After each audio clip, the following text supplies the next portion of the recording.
Hola, muchas gracias por prestarme su atención. Deseo compartir con usted brevemente una pequeña reflexión. Si tuviera usted el conocimiento de que ha sido acusado de algún delito, pregunto, ¿se prepararía usted con anterioridad para presentar su defensa, su inocencia, ante el juez? Por supuesto que sí. Bueno, ¿y por qué no hacemos lo mismo para presentarnos ante Dios? Dios en su palabra dice que todo ser humano un día tendrá que comparecer ante Él. Cada ser humano será juzgado un día por Dios. Entonces es mi deseo poder compartir con ustedes esta pequeña reflexión que nos ayude a estar preparados para que cuando ese día llegue no nos coja por sorpresa. Quisiera compartir con ustedes el pasaje de Hechos de los Apóstoles, capítulo 17, los versículos del 30 al 32. Es un pasaje precioso, un pasaje que nos enseña que el apóstol Pablo había descendido de Macedonia, de la ciudad de Berea, a la ciudad de Atenas, en Grecia. Y mientras Pablo estaba allí y estaba esperando a Timoteo y a Silas para continuar su segundo viaje misionero, Pablo comenzó a recorrer la ciudad y comenzó a ver los templos, comenzó a ver los altares que habían en Atenas. Atenas realmente en los tiempos del apóstol Pablo era una ciudad universitaria muy famosa, una ciudad que se distinguía por su conocimiento, por su cultura, por su erudición. Sin embargo, espiritualmente los atenienses en los tiempos del apóstol Pablo no eran muy aventajados. Era una ciudad politeísta, creía en la existencia de varios dioses e incluso era idólatra porque adoraba diferentes ídolos. Donde quiera que un ateniense se enteraba que existía alguna deidad, algún ídolo, alguna adoración, pues se traían una copia de ese Dios para adorarle. E incluso eran tan religiosos que había una inscripción en un altar que decía al Dios no conocido. Y Pablo se reúne con un grupo de personas en el Areópago y comienza a hablarles y comienza a explicarle que Dios no habita en templos hechos por manos humanas, que Dios es el creador de todo cuanto existe, que Dios no necesita del hombre, que de una sola sangre ha hecho el linaje de todos los hombres, que debemos de buscar a Dios, que Dios no es de piedra, Dios no es de madera, Dios no es de yeso, Dios no es de oro, una imagen no es Dios, eso es algo hecho por la mano del hombre, pero que en Dios vivimos, en Dios nos movemos, en Dios somos, que los cielos de los cielos no le pueden contener, que Dios es espíritu y Él es un Dios que habita en todo lugar a la misma vez, es omnipresente. Y Pablo ahí en Atenas comienza a decirle a los atenienses acerca de Dios y les dice en Hechos capítulo 17, versículo 30 al 32, le dice: pero Dios habiendo pasado por alto los tiempos de esta ignorancia, o sea, Dios estaba pasando por alto el pecado del ser humano, todo ese tiempo en que vivió ignorando la existencia de Dios, ignorando realmente quién es Dios y adorando a las criaturas, adorando a la creación, adorando ídolos. Dice, pero Dios habiendo pasado por alto los tiempos de esta ignorancia, ahora manda a todos los hombres en todo lugar que se arrepientan. Escuche bien, Dios manda. Dios no da consejos. Dios no te dice si te parece bien haz esto. Él manda. Él tiene todo el derecho de mandar sobre su creación porque Él es el creador.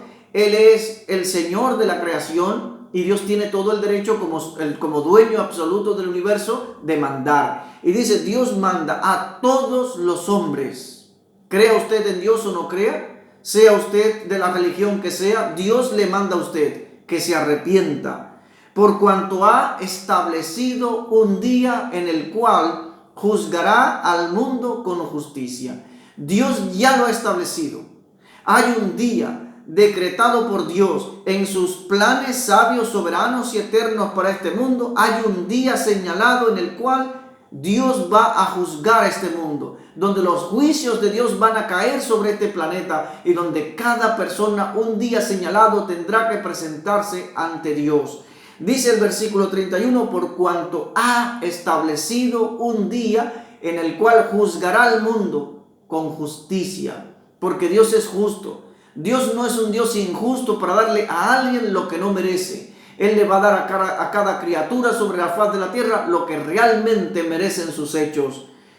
Dice, por aquel varón a quien designó dando fe a todos con haberle levantado de los muertos. Es decir, cada ser humano va a ser un día juzgado con respecto a lo que ocurrió en la cruz, con respecto a Jesucristo, con respecto a la resurrección de Jesús, el acto más asombroso de la historia. Dice, por aquel varón, por Jesucristo, el Hijo de Dios, por aquel varón a quien designó, dando fe a todos. ¿Quieres tener fe en Dios? ¿Quieres creer en el Hijo de Dios? ¿Quieres creer en la resurrección? Visita el santo sepulcro en Jerusalén. Visita la tumba vacía. Visita el lugar donde Cristo fue sepultado, que está vacío. Significa que Él venció la muerte, que Él vive, que hay una vida después de la muerte, que Dios existe, que Dios es real. Los seres humanos andan buscando muchas señales. ¿Qué más señal quiere el ser humano? ¿Cuántas evidencias de fe Dios nos va a dar? ¿Cuántas más? Yo pregunto, ¿cuántas pinturas hay en el mundo que hablan sobre el Hijo de Dios y que muchas de ellas valen millones de euros? ¿Cuántas canciones se han escrito alrededor de la persona del Hijo de Dios? ¿Cuántas películas se han rodado alrededor de la persona del Hijo de Dios? Entonces, ¿qué más evidencias quiere la gente? Dice el versículo 31, por cuanto ha establecido un día en el cual juzgará al mundo con justicia, por aquel varón a quien designó, dando fe a todos con haberle levantado de los muertos. La resurrección de Cristo fue el tema central de la iglesia, de la predicación de los apóstoles, y es la base de nuestra fe. La Biblia dice que si Cristo no resucitó, nuestra fe es vana. Aún estamos en nuestros delitos y pecados, pero Cristo ha resucitado. Primicia de los que durmieron es hecho, para que nosotros pongamos la confianza en Él y sepamos que también hemos muerto con Cristo y hemos resucitado con Él. Dice el versículo 32, y es la respuesta de lo que los atenienses dieron a la predicación del apóstol Pablo. Dice, pero cuando oyeron lo de la resurrección de los muertos, unos se burlaban y otros decían, ya te oiremos acerca de esto otra vez. O sea, ya te volveremos a llamar en otra ocasión. Pero se burlaban de Pablo porque Pablo les estaba hablando acerca de la vida eterna. Amigo mío querido, los juicios de Dios un día vendrán sobre ti. Puede ser que el juicio se aplace o puede ser que el juicio se adelante. La Biblia dice en Hebreos capítulo 9 versículo 27, y de la manera que está establecido para los hombres, que mueran una sola vez y después de esto el juicio. Es decir, que después de la muerte, cada ser humano será juzgado por Dios. Puede ser que la muerte te sorprenda con el coronavirus y tu corazón se detenga, dejes de respirar, deje de circular la sangre por todas tus venas, arterias, vasos capilares de tu cuerpo. Pero también puede ser que mueras por cáncer, que mueras de un infarto, que mueras de un accidente automovilístico, no lo sabemos, o quizás mueras de vejez, pero un día usted va a morir, yo voy a morir y tendremos que ir delante de la presencia de nuestro Dios. Ya sea que duremos 100 años en esta tierra, pero un día cada ser humano tendrá que comparecer ante Dios. La Biblia nos dice en Apocalipsis, capítulo número 20, los versículos del 11 al 15, dicen así. En Apocalipsis, capítulo 20, versículo 11 al 15 dice, hablando acerca del juicio final, dice, y vi un trono blanco y al que estaba sentado en él, de delante del cual huyeron la tierra y el cielo, y ningún lugar se encontró para ellos. Y vi a los muertos, grandes y pequeños, de pie ante Dios, y los libros fueron abiertos, y otro libro fue abierto, el cual es el libro de la vida, y fueron juzgados los muertos por las cosas escritas en estos libros, según sus obras. Y el mar entregó a los muertos que habían en él, y la muerte y el Hades entregaron a los muertos que habían en ellos, y fueron juzgados cada uno según sus obras. Y la muerte y el Hades fueron lanzados al lago de fuego. Esta es la muerte segunda. Y el que no se halló inscrito en el libro de la vida fue lanzado al lago de fuego. La Biblia nos habla de un juicio final. Dios en su palabra nos ha dejado estos pasajes para que cada uno esté preparado, para que cuando ese día llegue nosotros podamos estar a cuentas con Dios y tener nuestro nombre escrito en el libro de la vida, que podamos disfrutar eternamente de las mansiones que Él ha preparado para su pueblo. Dios es un Dios maravilloso, un Dios justo, un Dios amoroso, un Dios que te ama, un Dios que tiene misericordia de ti. Usted es importante para Dios. Y quiero decirle que en el pasado Dios ejecutó sus juicios contra el mundo antiguo.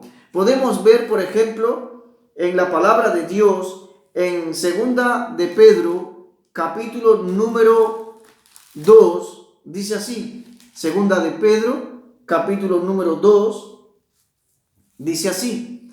Segunda de Pedro, capítulo 2, versículo 5, dice: y si no perdonó, hablando acerca de Dios, dice, y si Dios no perdonó al mundo antiguo, sino que guardó a Noé, pregonero de justicia, con otras 7 personas, trayendo el diluvio sobre el mundo de los impíos. Nos está diciendo que Noé fue pregonero de justicia, así como Pablo predicó en Atenas. Y cuando habló acerca del Señor, cuando habló acerca de la resurrección, la gente se burlaba de Pablo, la gente comenzó a rechazar el mensaje. Así también en los tiempos de Noé. Noé fue un pregonero de justicia. Noé predicó para su generación. Ahora imagínense a Noé, un anciano que estaba construyendo un arca, un gran barco en el jardín de la casa probablemente. Noé vivía bien distante del océano más cercano. Nunca antes sobre la faz de la tierra había llovido, sino que de la tierra salía un vapor que regaba toda la tierra. Y ahora Noé comienza a decir a los ciudadanos de su época: arrepiéntanse de sus pecados. Dios va a traer sus juicios sobre esta generación. Dios va a traer un diluvio. Deben de arrepentirse de sus pecados, deben de buscar el rostro de Dios, deben de prepararse para comparecer ante Dios en un juicio. Y ahora nos imaginamos que la gente contemporánea con Noé comenzó a analizar y comenzó a decir: eso que dice este hombre no es cierto, esto que dice este hombre es ilógico, no es científicamente correcto. ¿Cómo que va a llover? ¿De dónde va a salir el agua? ¿Va a caer ahora agua del cielo y va a llover? Eso es imposible, eso no existe. Eso jamás ha ocurrido y jamás ocurrirá. Y Noé siguió construyendo el arca, siguió predicando, pregonero de justicia, siguió hablándole a las multitudes de arrepentirse y arreglar sus cuentas con Dios. Y un día, cuando Noé terminó de construir el arca, cuando dentro del arca estaba Noé con su familia y todos los animales, dice la Biblia que Dios cerró el arca. Y cuando Dios cerró el arca, comenzó a aparecer en el horizonte una nubecita bien pequeña, que esa nubecita comenzó cada vez a ponerse más grande, y el cielo se puso gris, el cielo se tornó en gris, todo el cielo nublado, y comenzó a llover. Y ahora nos imaginamos a la gente contemporánea con Noé, mientras el agua caía, mientras estaba lloviendo. Ellos realmente pudieron comprender que lo que Noé decía era cierto, que Noé tenía la razón, que la ciencia estaba equivocada, que la gente que había rechazado a Dios había cometido un grave error. Pero para esa generación ya fue tarde. La gente segundos antes de morir pudo entender que realmente hay un Dios, creador del cielo y de la tierra, que está demandando obediencia y que castiga el pecado, que condena el pecado, y que vivir lejos de Dios, eso trae consecuencias negativas sobre la vida del ser humano. Pero ellos ya no tuvieron más oportunidad. Y toda esa generación murió por el diluvio, y Dios comenzó una generación nueva. Pero también aquí en segunda de Pedro capítulo 2, del versículo 6 al versículo número 10, nos dice lo siguiente: y si condenó por destrucción a las ciudades de Sodoma y de Gomorra, reduciéndolas a ceniza y poniéndola de ejemplo a los que habían de vivir impíamente, y libró al justo Lot, abrumado por la nefanda conducta de los malvados, porque este justo que moraba entre ellos afligía cada día su alma justa, viendo y oyendo los hechos inicuos de ellos.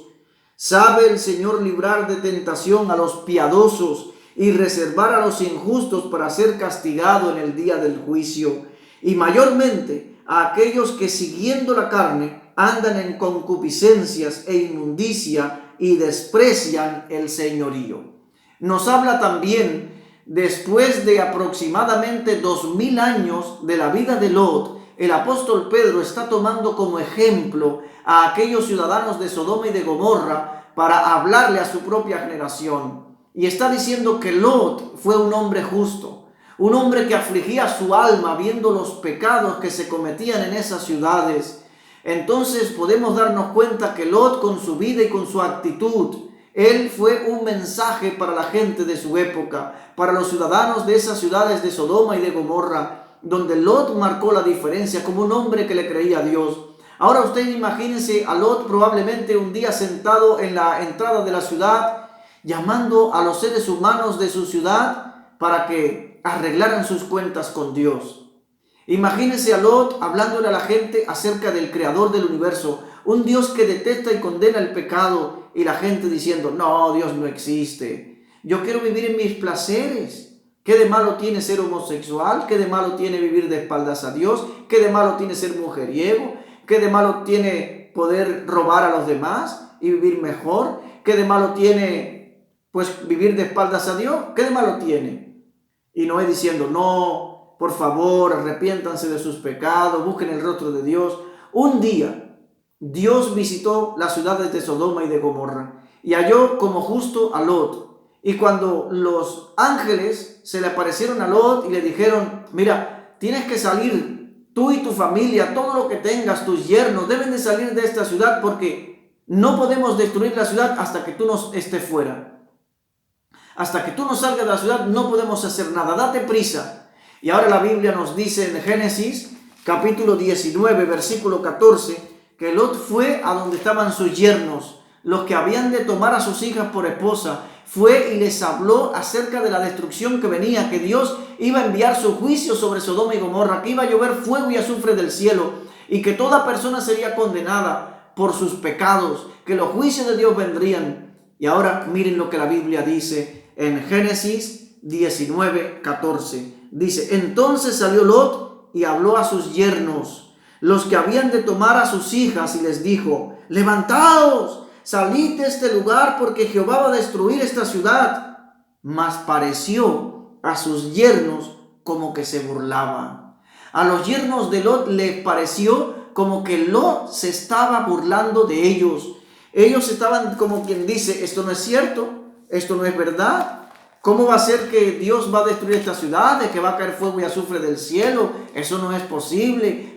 Lot se está burlando de nosotros. Lo cierto es que los ángeles fueron quienes cogieron a Lot y a su familia de las manos, los sacaron fuera de la ciudad y comenzó a llover fuego y azufre del cielo. Y todas aquellas personas que vivían en el pecado, que vivían de espaldas a Dios, que habían negado la existencia de Dios, que no querían obedecer a Dios, todas esas personas tristemente murieron. Perecieron en ese juicio de Dios contra esas ciudades. Amigos míos queridos, yo sé que es difícil creer en un Dios que no vemos. Yo sé que es difícil creer que existe una vida más allá de la muerte cuando no vemos, no podemos palpar el mundo espiritual, no podemos traer evidencias científicas de que realmente hay una vida más allá de la muerte. Eso es algo que se obtiene por la fe. Yo sé que es difícil, pero existen muchas cosas que pueden ayudarnos a abrir nuestra mente y entender que Dios es real, que hay una vida más allá de la muerte, que hay un cielo, que hay un infierno, que hay un juicio final para cada criatura y que hay un lugar de salvación. Hay un lugar de salvación donde el ser humano puede salvarse en los brazos de amor de Jesucristo. Vamos a imaginarnos dos peces. Vamos a imaginarnos una conversación entre dos peces en medio del mar. Vamos a imaginarnos peces que viven en lo profundo del mar y que están conversando. Vamos a imaginarnos que uno le dice al otro: amigo, qué bueno es salir de este mar, salir de este océano y poder vivir fuera, poder vivir en la tierra, poder caminar, poder disfrutar de toda la creación que existe fuera, poder ver seres que viven y que respiran fuera del agua. Y vamos a imaginarnos al otro pez diciéndole: no, eso que estás diciendo es imposible. Nadie puede vivir fuera del agua. Nosotros tenemos branquias y no podemos respirar fuera del agua. Tardaría un segundo prácticamente. Cuando estemos fuera, moriríamos. Pero vamos a imaginarnos que llegó un pescador, tiró el anzuelo, cogió a ese pez incrédulo, lo cogió, lo sacó, y cuando el pez está saltando fuera, se está dando cuenta que realmente existe un mundo fuera del agua, existe vida después del agua, que hay seres humanos, que hay animales, que hay plantas, que tenemos pulmones, que existe toda una vida fuera del agua. Ahora, así también debemos reflexionar con respecto a Dios. Hay una vida después de la muerte. La vida no termina con la muerte. La vida comienza prácticamente con la muerte. La muerte es la separación entre el cuerpo y el espíritu. El cuerpo irá al cementerio, comenzará a descomponerse hasta convertirse en polvo, porque polvo eres y al polvo volverás. Pero tu espíritu y tu alma son eternas. Ahora depende de dónde tú pasarás la eternidad, en el cielo o en el infierno. Pero tú vas a ser juzgado con respecto a Jesucristo, que es el antídoto contra el pecado, que es la solución para el pecado, que es lo que Dios ha establecido para que los seres humanos tengan el perdón de sus pecados y el regalo de la vida eterna. La Biblia dice que la paga del pecado es la muerte. O sea, merecemos el infierno por nuestros pecados. Pero también la Biblia nos dice que Cristo murió por nuestros pecados. Cristo murió por nosotros. Él fue nuestro sustituto en la cruz. Y al morir en la cruz muere en nuestro lugar. Y a través de Jesús Dios nos regala el cielo. Entonces lo que el ser humano ha de hacer es recibir el señorío de Cristo. Aquí cuando estábamos leyendo en 2 de Pedro capítulo 2, en el versículo número 10, termina diciendo el versículo 10, y mayormente a aquellos que siguiendo la carne andan en concupiscencia e inmundicia y desprecian el señorío. O sea, no quieren someterse al señorío de Cristo. Cristo es el Señor. Y un día la Biblia dice que toda lengua confesará que Él es el Señor y toda rodilla se doblará ante el Señor, ante Jesucristo, y le reconocerá como el Señor de la historia. Qué bueno sería reconocerle en este tiempo, en este momento de quietud, en este momento donde la vida prácticamente se ha detenido y donde estamos todos en casa, la mayoría. Qué bueno es que meditemos seriamente en nuestra necesidad de Dios, que meditemos en que necesitamos de Jesucristo. La Biblia dice que no hay otro nombre bajo el cielo dado a los hombres en quien podamos ser salvos. Solamente en el nombre de Jesús, solamente a través de Jesús se puede ir a donde está Dios, porque no hay otro camino, porque no hay otro nombre, porque solamente en la persona de Jesús hay vida eterna. Él tiene vida eterna para nosotros. Entonces es mi deseo en esta hora poder comunicarles que arreglen sus cuentas con Dios, que pidan a Dios perdón por sus pecados, que crean en su Hijo Jesucristo y le reciban como el Señor y Salvador de sus almas, que argumenten su conocimiento acerca de Dios, que lean la Biblia, que vayan a la iglesia, que busquen el rostro de Dios. Es el momento de orar y de humillarnos ante Dios, es el momento de buscar a Dios. Es el momento de dejarnos de creer que somos suficientes, dejarnos de creer que podemos hacer frente a las cosas de la vida cuando un simple catarrito nos va a tirar a una cama o a la muerte. Nos creemos insuperables, nos creemos invencibles y un día nos vamos a dar cuenta que nuestro cuerpo se va a convertir en un poquito de polvo, en un poquito de ceniza, que si nos creman nuestro cuerpo, nuestra ceniza no va a dar ni para abonar una flor. Eso somos usted y yo. Es el momento de comprometernos con Dios. Es el momento de levantar nuestros ojos al cielo y de estar preparados para cuando ese juicio llegue, Dios nos pueda decir: bien, buen siervo y fiel, sobre poco fuiste fiel, sobre mucho te pondré, entra en el gozo de tu Señor. Sabemos que Dios tiene un cielo preparado para nosotros. Dios nunca ha hablado de destrucción sin antes hablar de salvación. Dios envió a Pablo a predicar a los tesalonicenses. Dios envió a Noé a predicar al mundo contemporáneo con él, el mundo del diluvio. Dios envió a Lot a aquellas ciudades para que predicara a los malvados. Dios está llamando a su iglesia, Dios está usando a sus hijos para que en esta generación se predique el amor de Jesús. El internet está saturado de mensajes cristianos, de buenos mensajes donde muy buenos hijos de Dios están muy bien preparados y predicando con toda honestidad la palabra de Dios. Entonces ahora la decisión es suya. La decisión es suya. Dios te ama. Y un día cuando estés delante de la presencia de Dios, no podrás decir, a mí no se me advirtió. Yo no sabía nada. Porque Dios te está dando la oportunidad de que te arrepientas de tus pecados, que busques el rostro de Dios y te pongas a cuentas con Él. Muchas gracias por escucharme. Gracias por compartir este mensaje. Gracias por darle me gusta.